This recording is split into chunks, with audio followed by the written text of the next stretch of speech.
They left my name off the funeral program, not by accident, but on purpose.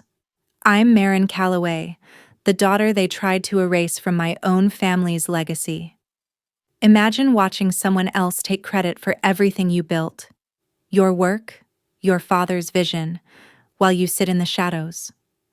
What would you do if your own sister hid the true will that favored you? Have you ever been betrayed by the people closest to you? Share your story below. I want to hear how you stood up when your world was rewritten. Stay with me, because this is not just a family drama, it's a battle for truth, and it's far from over. They left my name off the program.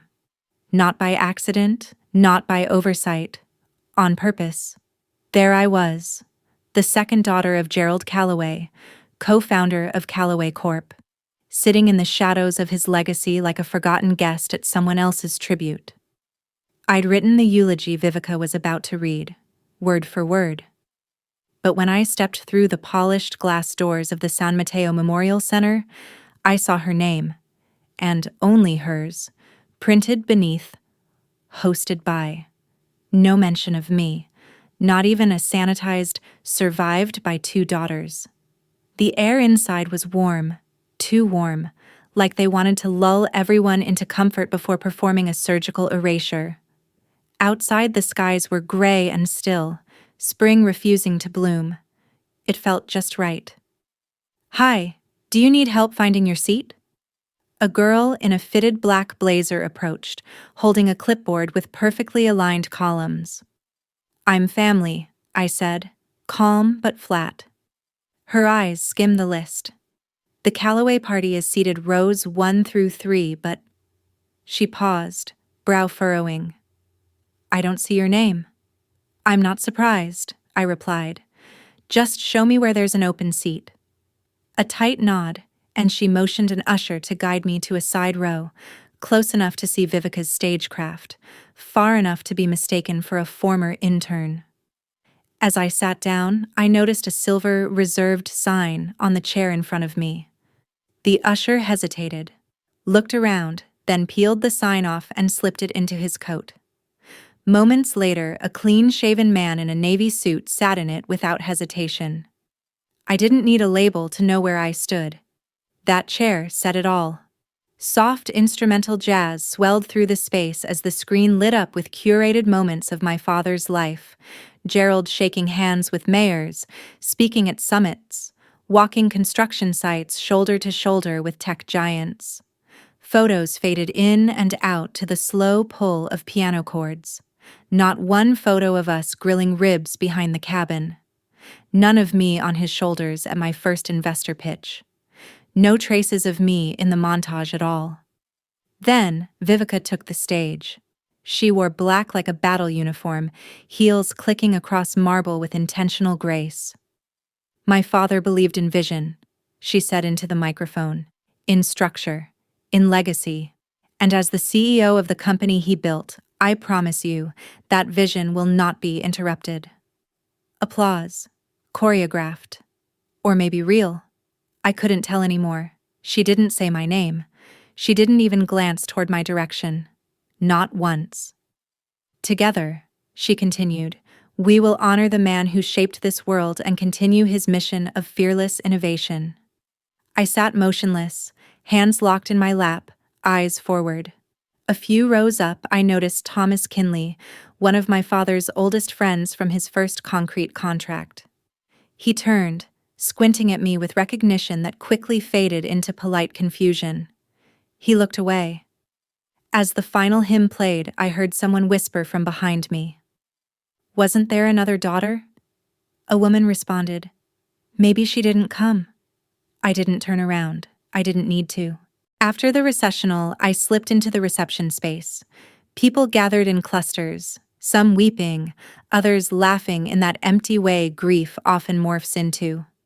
Few made eye contact with me. A couple of old colleagues nodded vaguely. That awkward, not quite sure if we should recognize. You energy. I kept walking until I found the side hallway that led to the restrooms. There, in the soft hum of distance and porcelain, I stood in front of the mirror. The lighting buzzed slightly. My reflection stared back. Not broken, not even bitter. Just quiet. My lipstick had faded. I reapplied it slowly, deliberately, as if to remind myself I still had color even when they tried to wash me out. When I emerged, a blown-up portrait of my father stood framed in the hallway, mounted on a backlit stand. Underneath it read, "Build even when no one watches." It wasn't his quote. It was a branding phrase Vivica once used for a media campaign. I remembered telling her it was hollow. She used it anyway. I pulled out my phone. 5 unread emails. One stood out. Subject: forwarded from an old company alias I'd forgotten was still linked to my inbox. Message preview: she finally has it all. No more loose ends. Dad's out. O's out. Clean slate. Pop the champagne. I stared at it for 5 full seconds. Sent by Vivica's executive assistant. I trained that girl 3 years ago. Helped her find her voice in meetings. Taught her how to navigate Gerald's tone. She repaid me with this. I didn't scream. I didn't rush the stage or confront Vivica over canapes and condolences. I just forwarded the email to myself with one word in the subject. Keep. A child ran past me, chasing a red balloon. It slipped from their grip and floated up toward the ceiling light, caught in the golden fixture like it belonged there. For a moment, I wished I could float too. Just rise out. Gone. Unnoticed. But I didn't drift. I didn't disappear. Instead, I whispered to no one. They didn't just bury him today. They buried me too. Then I looked back at the portrait with the fake quote and said almost silently, "But you forgot. I'm still breathing." And I'd stopped pretending not to notice. They said I got 50 grand and a frame, like that's what my father meant for me. The words rang in my head like a courtroom echo as I sat quietly in the company's executive conference room, the same one where I once pitched the K-Stream rollout strategy and won Gerald's trust with data over charm. I didn't belong here anymore, not officially. No name tag, no folder at my place. Just a seat on the edge, far from Vivica's circle of engineered power. The slideshow looping on the side monitor showed my father in his best curated form, gripping hands with politicians, cutting ribbons, walking through empty construction sites like a king inspecting his land. It was a sanitized gallery of a legacy, carefully stripped of anything unscripted. Like me. I had chosen the stairs over the elevator that morning. I needed the climb. Something about walking up the back of this building, once mine in every breathless midnight brainstorm, felt like reclaiming a spine I'd let go limp for too long. Raymond Glass, our family attorney, stood at the head of the table. His eyes were heavy, his tie imperfectly knotted. Per the revised will, filed on record 6 months ago, he began. The entirety of Callaway Corp., including but not limited to its equity holdings, voting rights, liquid assets, and public-facing properties, will transfer solely to Vivica Callaway. She didn't blink. She simply placed her hands on the table, interlaced her fingers, and tilted her chin upward like she'd just been named Empress. And Marin Callaway, Raymond continued, will receive a one-time honorarium of $50,000 and a commemorative portrait in memory of her father. Someone actually clapped. Not everyone, but enough. A few board members who'd clearly practiced their neutral faces for mergers. Not this. Vivica stood and began hugging people. Dad would have wanted this, she whispered like a prayer offered for appearances. Clean, simple, unified. I didn't move. I didn't even blink. I kept my hands folded, legs still, back straight, until the room began to thin and only Raymond remained. Have you ever been left out? Silenced by those who should have stood by you? The kind of pain that doesn't scream, but quietly breaks you inside.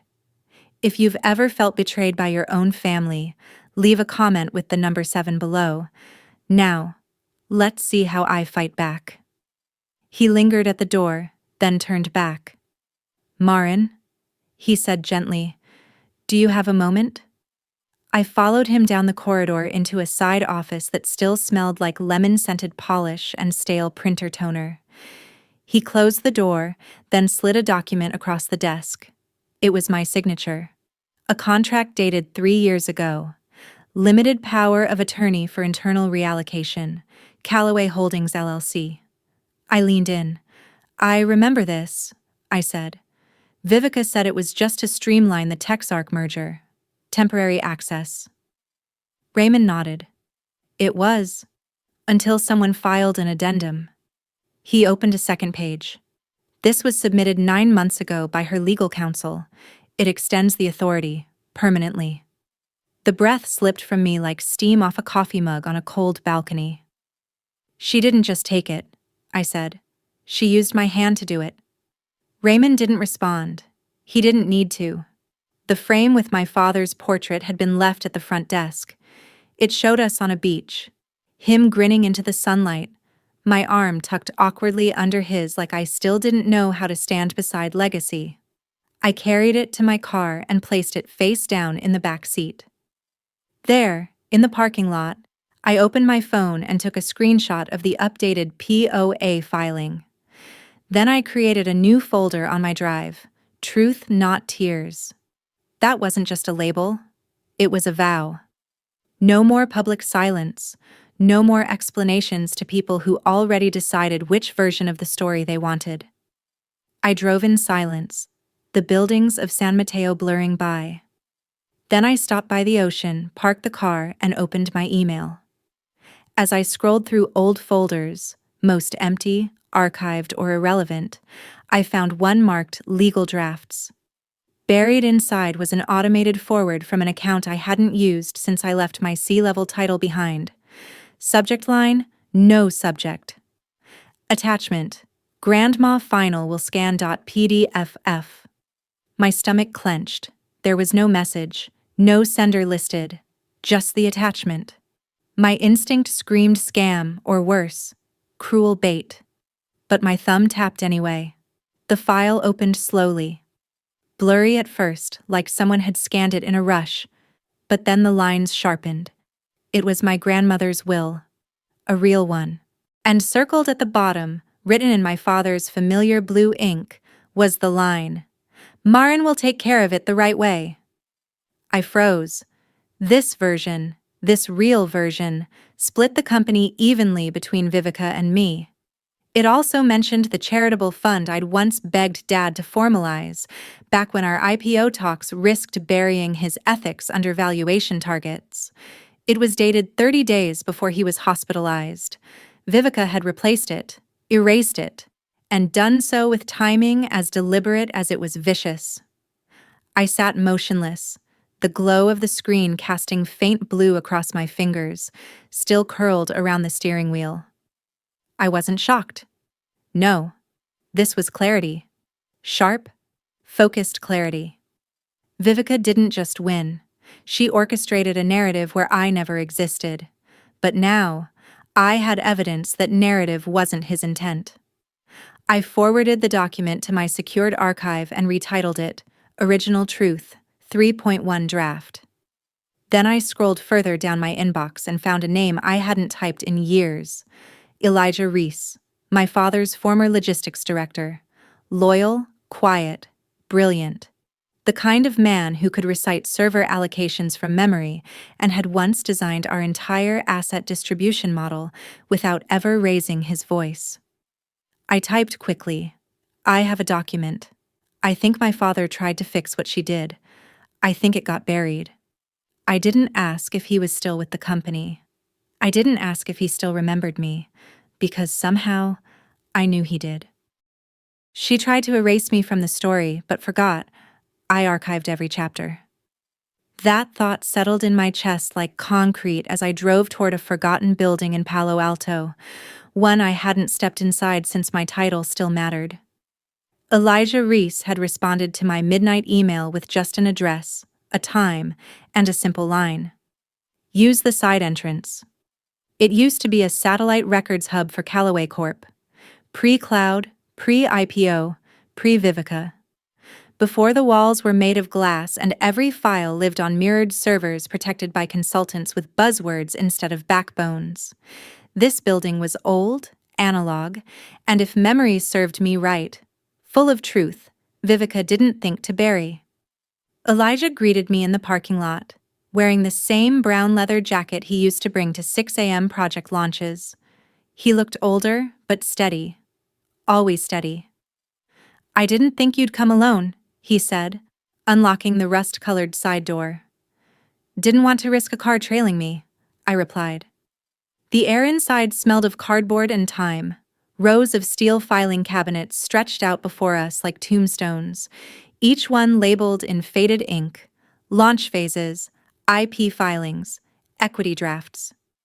He led me down 2 aisles, stopped at a rusting cabinet marked Founding Equity, Internal Use. "I kept these," he said, unlocking the top drawer. "Didn't sit right, the way they wiped you?" He handed me a thick folder. The first page was a flyer from our original investor night. My name was first. Maren Callaway, Head of Systems and Operations. Gerald Callaway, Executive Strategy. Vivica Callaway, Communications. I remember designing it in a cafe at 2 a.m., my third espresso shaking beside my trackpad. Underneath were annotated meeting briefs in my handwriting, drawings from the original prototype sketch phase, legal memos signed by me. My name, inked into the foundation of everything Vivica claimed as hers. My hands trembled, but not from weakness. From recognition. I had not been erased. I had been overwritten. "There's more," Elijah said, motioning to a man entering through the back door. He looked young, late 20s, hoodie, messenger bag clutched like it held state secrets. "This is Devin," Elijah said, used to contract for Vivica's systems migration team. Devin nodded, nervous. "You're Maren. Sorry, it's weird meeting you. You're not in the system anymore." "That's the problem, isn't it?" He pulled out his laptop and began typing. I wasn't supposed to keep access, but I mirrored some of the backend before the final purge. On screen, lines of code scrolled past, then metadata, then user history. He clicked a folder labeled Tag Override/Legacy Purge Callaway V1. One by one, entries loaded, documents, PowerPoints, reports. Every one of them originally authored by me, now listed under Vivica Sa, admin. "They didn't delete you," Devin said, not looking up. "They reattributed everything, like you were just background." I stared at one entry, a keynote deck I'd presented at the 2016 board summit. I knew that file like my own reflection. It had saved the company's first investor cycle. Now, Vivica's name sat in the author field. Date modified. The week I was hospitalized with pneumonia. She did this while I was in a hospital bed. Elijah stepped forward. "This isn't pain anymore, Maren. This is proof." He was right. And intent is everything in court. Devin reached into his bag and pulled out a flash drive. "This has everything. Versions, timestamps, internal emails. There's even a Slack thread where someone asked if it was legal to strip your author IDs. The answer was, make it untraceable." I took the drive, slid it into my coat. "I don't know what you're going to do with this," he said, "but people should know." I nodded. "They will." An hour later, I was home, my kitchen table covered in printouts, flyers, memos, Devin's screenshots, the PDF of my grandmother's will, a photo of me and Dad beside the original server rack, and in the center, I placed the flash drive. Like a detonator. I opened my phone camera and began recording. "To the board," I said, staring straight into the lens. And to anyone who ever wondered why I disappeared, I didn't. I was moved. Quietly. Deliberately. With polish, I showed document after document, dated memos, video clips with matching metadata. Images of internal folders with audit trails pointing to Vivica. Then the photo of the three of us. Me, Gerald, Vivica. All smiles. Captioned, "The minds behind Callaway Labs." Date, 4 years before I was edited out. I clicked stop, then renamed the video. Not a ghost. You erased a daughter, but you forgot the foundation never lies. The moment I stepped into the penthouse boardroom, the atmosphere shifted. Not a slam of doors or startled gasp, but a subtle change, as if the very air itself recoiled from my presence. No one expected me here. I wasn't on the agenda. I wasn't supposed to be. The room was a cathedral of glass and steel, walls brushed with muted gray, the long mahogany table replaced by a modular glass surface reflecting soft overhead lights. A twisted sculpture of charging cables stood in a corner, an ironic tribute to the very technology that tried to erase me. Vivica stood at the head of the table, commanding the room with her usual poise. "Our mission," she began, voice steady and confident, "remains grounded in our father's legacy, one of innovation, excellence, and continuity." A ripple of nods circled the room, rehearsed and approving. I took the only available seat, far from her, away from legal counsel. The kind of seat you reserve for those who must be seen but not heard. Vivica's eyes flickered briefly in my direction. Just a shadow of recognition, carefully concealed under a practiced mask. It was the look of someone who saw a ghost, but refused to acknowledge its existence. She clicked to the next slide.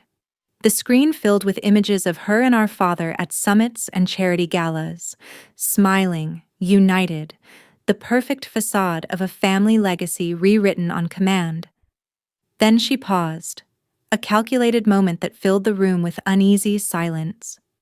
"Before we move into projected growth for Q3, she said, voice softening but firm, "I'd like to revisit our founding principles and thank those who have stepped aside to allow new leadership to flourish." The words hung in the air, sharp and accusing. A few heads turned my way. Most avoided eye contact.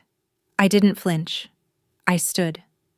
From my coat pocket, I produced a simple manila envelope sealed in red wax, the color of finality. Without a word, I walked it to the general counsel and set it before him. "I believe this belongs here," I said plainly. "Since we're discussing legacy." Vivica's voice sharpened, almost cutting. "We're in the middle of a presentation. I won't be long." I interrupted calmly, "but I will be clear." Turning to the room, I met eyes with board members, some curious, some wary. "Inside this envelope," I continued, "is the original version of my father's will. Signed, dated, and annotated in his own hand, including the line, 'Marin will take care of it the right way.' There are also metadata logs proving document tampering, internal database swaps of authorship, and emails from a systems contractor detailing the directive to erase me from the company's narrative." The room shifted. A few board members leaned forward, eyes wide. The general counsel broke the seal and began to remove the documents. Vivica stood perfectly still, fingers curling tightly around the podium's edge. I nodded subtly toward the AV tech at the back. Devin, rehired under my recommendation, fingers poised over the console. He cued the video. The room darkened as the screen came alive. First, a clip of Gerald Callaway in the original boardroom, shaking my hand. "This is her engine," he said warmly. "I build highways. She builds the car." Next, metadata screenshots. Documents authored by Marin Callaway ID 01, now altered under Vivica admin. Timestamps sharp and undeniable. Then, footage of me delivering the final section of our first investor summit, my voice steady, passionate, matched by boardroom applause. Finally, a photo frozen in time, the three of us seated side by side, smiling as founders, captioned, "Founders United, 2014. The room remained frozen when the screen faded to black. Levinson, an elder board member, broke the silence. his gaze fixed on Vivica. "Is this true?" She didn't answer. Her jaw clenched, her eyes hardened, but no words came. The mask of a seasoned executive was cracking. "I'm not here to reclaim what was stolen," I said quietly. "I'm here to correct what was rewritten." Have you ever found the courage to stand up when the world tried to erase you? That moment when silence turns into your loudest roar. If you understand the strength it takes to reclaim your truth, leave a comment with the number 9 below. Now, let's follow my path to justice. I stepped back to my seat and folded my hands calmly. The evidence spoke louder than any protest. Everything she built on top of my silence was never hers to begin with. The arbitration room felt smaller than I remembered, the leather chairs pressing in around the glass table like silent judges. The muted hum of the air conditioning mingled with the soft shuffle of papers and nervous breaths. It was a modern coliseum of glass walls and quiet tension, a stage where my fate was about to be silently decided. Board members dressed in tailored charcoal and navy filled the room, their eyes flickering between Vivica and me with a mix of curiosity, doubt, and restrained anticipation. Vivica sat poised at the head of the table, her carefully rehearsed mask hiding the storm beneath. Her lips tightened as her lawyer whispered last-minute instructions. The plan was clear: discredit me with a signed release that supposedly relinquished all my claims. The paper slid forward across the table like a dagger wrapped in silk. "Odell, Marin." Vivica's voice was smooth as polished glass. "This release dated 3 years ago confirms you waived all future equity and voting rights. Signed, acknowledged." A low murmur rippled through the room. Some leaned forward, weighing the blow. Some blinked slowly, hesitating between allegiance and doubt. I let the words settle like heavy stones sinking into a still pond before I moved. Slowly, deliberately, I reached into my bag and produced a worn leather folder. Placing it between the 2 copies of the release, I spoke with calm certainty. "This is the full, original version of the agreement." The General Counsel's fingers cracked the seal, revealing a yellowed, time-worn document. "It contains a reversal clause," I said, "inserted by my father and me." The room shifted. Chairs scraped softly on the polished floor, bodies straightened, eyes locked on Vivica. The clause was explicit. If any tampering or forgery of foundational company documents is proven, this agreement shall be rendered null and void immediately and irrevocably. Vivica's eyes flared momentarily, a flicker of panic masked by a cold, tight smile. "There was no tampering," her lawyer shot back swiftly, voice edged with desperation. "Yes," Raymond Glass responded, stepping forward with a calm that carried the weight of certainty. "There was. Metadata logs, internal emails, timestamps. Every piece is documented and verified." The room held its breath. The only sound now the faint creak of chairs and the subtle hum of the fluorescent lights casting cold shadows across the polished table. The tension was palpable, thickening the air, making every small noise magnify, every glance weighted with unspoken questions. Vivica's carefully crafted facade cracked, not with anger, but with a quiet, resigned understanding. Her lips pressed into a thin line, eyes darting briefly away as if seeking an escape that wasn't there. I caught the subtle tremble in her jaw, the quick flicker of doubt behind her usual steely gaze. I folded my hands calmly, steady as stone, meeting the eyes of those around the table. No one spoke. Minutes stretched into an eternity as the chairwoman cleared her throat, signaling the official recess. Outside the glass walls, murmurs of conversations floated faintly, a chorus of whispered judgments and cautious hopes. I stood and walked toward the exit, the polished floor reflecting my every step. Passing through the hallways, the muted lights softened, shadows lengthened, and hushed voices echoed in the background. "She's back," one whispered, "and stronger than ever." I paused near a window overlooking the city lights of San Mateo, their flickering glow a silent witness to battles fought in boardrooms and beyond. I breathed deeply, feeling the weight of the war shifting away from me. Within hours, the truth I had laid bare spread like wildfire. The video tribute was replayed alongside the verified documents I had shared through legal channels. Former employees came forward, their stories and emails flooding inboxes. Hashtags trended globally. Custard Calloway, truth, cost erased no more. Cost legacy restored. Yet, as I sat alone that night, watching the city breathe in quiet patterns, I felt neither triumph nor relief. The battlefield had shifted, but this war was never about a seat or a title. It was about truth. And that truth was finally mine. They printed my name in gold, but I only cared that this time they didn't dare remove it. The gala invitation was like a whisper from the past, delivered on thick cream cardstock embossed with gold, the kind of paper that demanded attention even before you read the words. For the first time since I was erased from every official record, my name appeared in the company's correspondence. Marin Calloway, co-founder. Walking into the San Francisco Marina District event space that evening, I felt the weight of every eye on me. The glass facade caught the last blush of sunset, reflecting not only my image but the years I'd spent in the shadows. Inside, the room buzzed softly with nostalgia and hope. The walls were lined with enormous photos from milestones long before I was written out. Construction sites bathed in sunlight, pitch nights thick with excitement, my name on every page of the blueprints. A glass sculpture spiraled in the center, etched with words that echoed louder than any speech. Legacy through innovation. The names of board members, investors, founders looped continuously on digital ribbons across the lobby.